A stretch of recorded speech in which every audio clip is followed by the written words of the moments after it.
I believe in the idea of amnesty for those who have put down roots and who have lived here, even though some time back they may have entered illegally. And no matter how decent they are, no matter their reasons, the 11 million who broke these laws should be held accountable.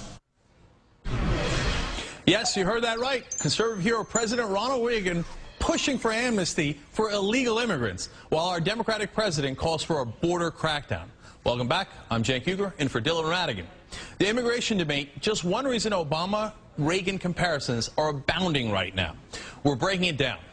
Siena College out with its new ranking of the presidents. Historians put our current president at 15th, with the Gipper ranked 18th. That is going to drive conservatives crazy, but maybe it shouldn't. So time for a little pop quiz we're calling Who's More Conservative? I'll give you the policy decision. You decide whether it was President Obama's or President Reagan's. We start with foreign policy. Which president negotiated with an enemy country without preconditions? Was it President Obama or President Reagan? If you said President Obama, that is incorrect, though he says he's open to it at some point. Republican Hawk. Would you be willing to meet separately without precondition during the first year of your administration in Washington or anywhere else with the leaders of Iran, Syria, Venezuela, Cuba, and North Korea? Senator Obama? I would. Republican hawk Ronald Reagan actually did it in March 1985. At the height of the Cold War, Reagan invited newly appointed Mikhail Gorbachev, leader of the evil empire, for a summit in Geneva without preconditions. You'll recall President Reagan's administration was also responsible for trading arms for hostages in the Iran-Contra affair. That would be negotiating with terrorists, literally. Next, which president is famous for his decision to cut and run when our troops were attacked in the Middle East? Yep, that would be President Reagan. He withdrew immediately from Lebanon in 1983 after Hezbollah murdered 243 U.S. servicemen in Beirut. Contrast that decision with President Obama's 30,000 troop surge in Afghanistan. Next, the fiscal policy. Which president refused to raise taxes for anyone making less than $250,000? Yeah, that would be President Obama. On the other hand, and counter to Reaganomics, President Reagan, after initially lowering taxes, raised them nearly every year after 1981 with 4 significant tax increases. Finally, which president was the first to host an openly gay couple at the White House for an overnight stay? Well, that's got to be Obama, right? Nope, that would be family values icon Ronald Reagan. So which president is the real conservative here? Joining us now is David Weigel, political reporter and MSNBC contributor, and Frank Donatelli, former White House political director for President Ronald Reagan, and most recently, the chairman of GOPAC. So let me start with you, Frank. Those sound like interesting comparisons. Is there some chance that Obama is actually more conservative than Reagan? Well, I'm glad the MSNBC interns had something to do for the last couple of weeks. That's the silliest thing that I've ever heard. The fact which part is untrue? If you say it's silly, which part is untrue? It's an incomplete and distorted picture of everything. So all of that is true. Let's start with that. All of that is true, right? It's not all true. Really, you got to look at true. Reagan negotiated with Gorbachev, but at the same time, he built up our armed forces. So to say that he negotiated with Gorbachev without preconditions is silly. No, wait, it's not silly. It was part of an integrated strategy. It's absolutely correct. It was part of an integrated strategy. Obama has also increased our Pentagon spending, and he did a surge in Afghanistan when Reagan you ran from Lebanon. Not as a part of GDP. That's got to be true, right? Not as a part of GDP. Reagan wanted to cut government. He wanted to make government smaller. He wanted to make the private sector stronger. Yes. Really? Absolutely. The deficit went up tremendously under Reagan, and from $700 billion to $3 trillion. It wasn't $1 trillion every year like Obama's. No, and that's he won the Cold War, too. Reagan won the Cold War. What did Obama win? Obama hasn't won anything. Oh, Reagan single-handedly won the Cold War. He hasn't created any jobs. All right. 10% unemployment. Right. Obama, I know Reagan won the Cold War single-handedly. Nobody had anything else to do with it. With a lot of other people, including Republicans and Democrats. Let me go to David. David, is it unfair to Obama to say he's more conservative than Reagan is? Have we, stated anything wrong on that count? I'm going to come closer to Frank than you might expect here. By his own standards, I think Obama wanted to seem more conservative when he ran for president. We remember in the Nevada caucus, in the run-up to that, he gave an interview saying Reagan had been a transformative president.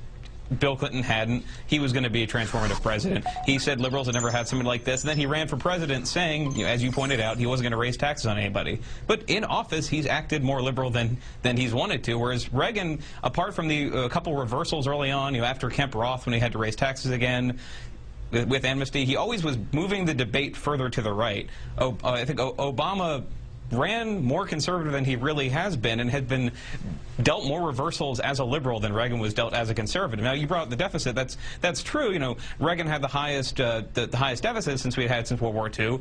Obama's had much higher deficits, and he's much more apologetic about the reasons he did. You know, conservatives are still able and willing to say that government taxes were lower, that government shrank in some ways. They can't defend it at every level. Democrats can't really defend the way they've governed based on what they ran on. So I mean, it's fun to compare a couple of these different issues, and certainly Obama deserves a bit more credit on foreign policy and immigration in not, you know, attacking the very traditions on which the Republican was founded. But yeah, he's not a conservative. Come on. No, not come on. I mean, you make a good point in that that Reagan pushed the spectrum further to the right. I hear you on that, but the flip side is the spectrum has already moved, and it's not like Obama's pushing it back to the left. So, I mean, and the spectrum has moved so much, let me ask you a follow-up question. At this point, you know, when Reagan did it, I don't know, was it conservative to do amnesty? Now, you know, they'd go ballistic if Obama did amnesty for illegal immigrants, and that's it. Wouldn't they? Yeah, I'd like to see Frank's answer to that, because this is something conservatives wrestle with, explaining why in the year 2010 we've actually got borders border border control than we had them 2 years ago, why this is unthinkable. And I guess there's space to say it's unfair to say that every single thing Obama does is antithetical to liberty. You know, his health care plan was not the health care plan liberals wanted. It was a variation of the plan Republicans proposed in 1994 as a compromise. So yeah, he's adapted to a spectrum that's been shifted to the right. But he's trying to govern as liberal as possible and not doing a great job of it as far as liberal concerned. I gotta be honest with you. I don't agree with either one of you. I don't think he's being as liberal as he can at all. You know, they were already calling him a socialist. Why not actually do the public option, let alone single-payer health care? But David asked a good question. Frank, let me ask you. I think the spectrum has moved. Do you agree that Reagan did amnesty, what now conservatives think is unthinkable? And do you agree that he negotiated with terrorists, which now Republicans think is unthinkable? Didn't he do those, what you would characterize as very liberal policy positions? In 1986, the problem of immigration was not nearly what it is in 2010. So it was okay to do amnesty. The estimates were we had 3 million illegals living in the United States. We now have between 10 and 20 million. So the idea of amnesty didn't work in 1986, and it's not going to work in 2010. We need border security, and then we can move on to the other issues. Again, I think the seminal point to be made here is that at every opportunity, Ronald Reagan tried to knock down the size of the federal government. He said in his inaugural address in 1981, government is the problem, it is not the solution. Barack Obama, in just 16 months, has governed in the opposite direction. He believes in making government bigger. I think that if you say he tried to make government smaller. He failed utterly then. And David said Obama tried to be liberal. Well, look at the record. It appears he failed. I mean, if Reagan, final question for you, David. If Reagan had come in and said, I'm going to give the drug companies an absolute monopoly. They get a 12-year patent, nobody gets to import any drugs, and the government can't even negotiate with them, that would have never worked. That would have been far too right-wing, wouldn't it? And now Obama does it and nobody blinks. Oh, I think a lot of people blinked. I think a lot of protesters on the right and a lot of liberals on the left blinked about it. No, the point is he's had to talk more conservative because Republicans are right that this is at least in rhetoric, a pretty conservative country, and people don't like rapid change. So Obama's been more hamstrung. But you know, the debate you're trying to start, I think, is helpful because it's not helpful when we pretend that everything Obama does comes not from liberals trying to adapt with a pretty center-right country we've got and are instead trying to pull us back to the progressive Saul Alinsky socialist tradition. In reality, Obama, I think, is a pretty liberal guy who's operating within these contours and making a lot of compromises the way that Ronald Reagan did. But we get completely off track both times. It's good to take it off track into a different direction like this. All right. Well, that was fun because I totally disagree with both of you. This is not a center-right country. You look at any poll on the issues, it's a center-left country. The problem is our politicians tell us they're going to vote in that direction, and they don't. And yes, Obama was elected to change the contours. That's exactly the problem, David. He said, I'm going to bring you change. And then what did he bring us? He brought us policies that, on the record, that neither one of you can dispute, that are more conservative than Ronald Reagan's. But it was a fun conversation, and David and Frank, thank you for both coming on here. Ranked 18th. That is going to drive conservatives crazy, but maybe it shouldn't. So time for a little pop quiz we're calling Who's More Conservative? I'll give you the policy decision. You decide whether it was President Obama's or President Reagan's. We start with foreign policy. Which president negotiated with an enemy country without preconditions? Was it President Obama or President Reagan? If you said President Obama...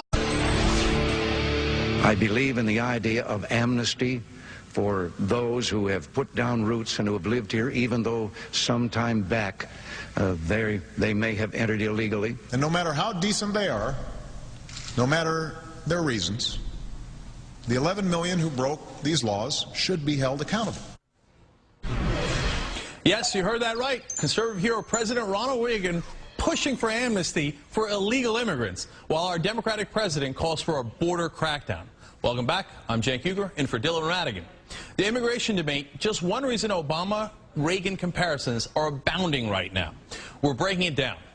Siena College out with its new ranking of the presidents. Historians put our current president at 15th with the Gipper of 1985. At the height of the Cold War, Reagan invited newly appointed Mikhail Gorbachev, leader of the evil empire, for a summit in Geneva without preconditions.